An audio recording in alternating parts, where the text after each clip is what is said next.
The origin of Leo Vance's prestige traces back to a legendary television scene featuring a 19-year-old actress named Rae Kim. Standing on a frozen lake, she delivered a monologue of pure, unmediated grief. It was the performance of a lifetime, and it made her director a legend. But that grief was extracted through a deliberate ethical violation. While the cameras rolled, Rae's grandmother was dying in a hospital 30 miles away.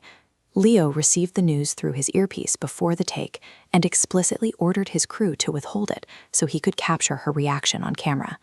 The television industry didn't condemn this psychological extraction. They gave it their top prize, a golden statue validating the idea that art requires casualties.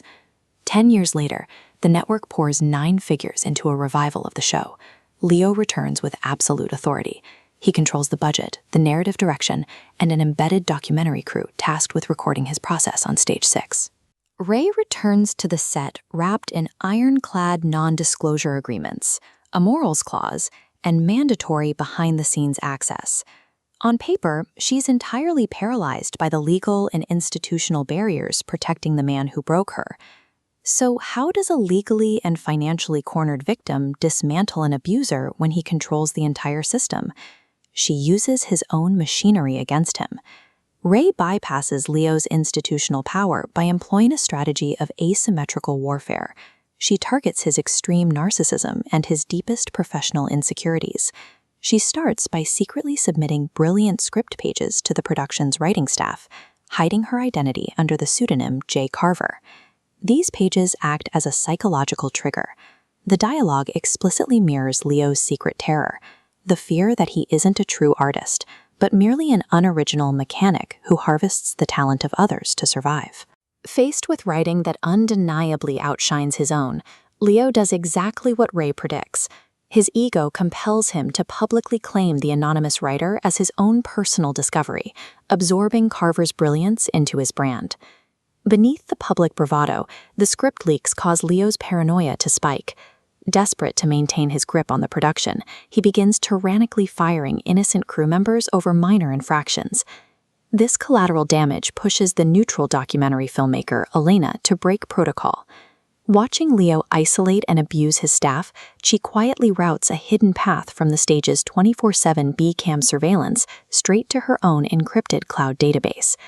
Leo's demand for absolute panoptic surveillance over his set has unknowingly armed the exact weapon that will record his downfall. Rae abandons digital submissions to escalate the psychological pressure. She leaves a physical, hand-written script page directly on Leo's desk. It is a calculated risk. The page contains distinct punctuation quirks and exactly matches the handwriting from her journals 10 years ago. But Leo has a massive psychological blind spot. Rather than recognizing Rae as a rival intellectual architect, his savior complex filters the handwriting as the chaotic cries of his broken, dependent muse. Believing he has the upper hand, Leo attempts to force the writer into the light. He calls a press conference to officially announce J. Carver's upcoming reveal at the season wrap party. The industry immediately demands access. Trade publications scramble for the exclusive, forcing network executives to issue an ultimatum: deliver Carver for a cover story by Friday, or face catastrophic consequences. Leo hasn't laid a trap for his ghostwriter. He has successfully tethered his entire reputation to a public deadline he has no way of meeting. Out of time, Leo makes his final, desperate move. He schedules a closed-set, late-night rehearsal to isolate his lead actress and force a confession. He dismisses the crew and cuts the stage lights, operating under the false security that he has eliminated all witnesses. This technical schematic shows exactly where his entire plan fails. The documentary B-cams are hardwired to an independent battery backup.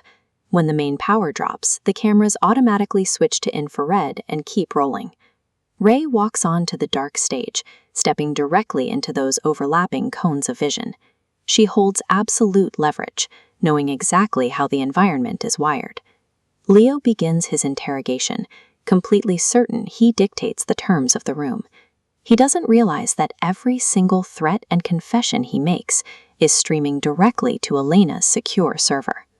The Hollywood myth of the tortured genius relies entirely on the compliance and silence of their muse. When the raw material learns the structural rules, writes her own script, and turns the surveillance state against the abuser, the genius is exposed as nothing more than a mechanic outplayed by a master architect.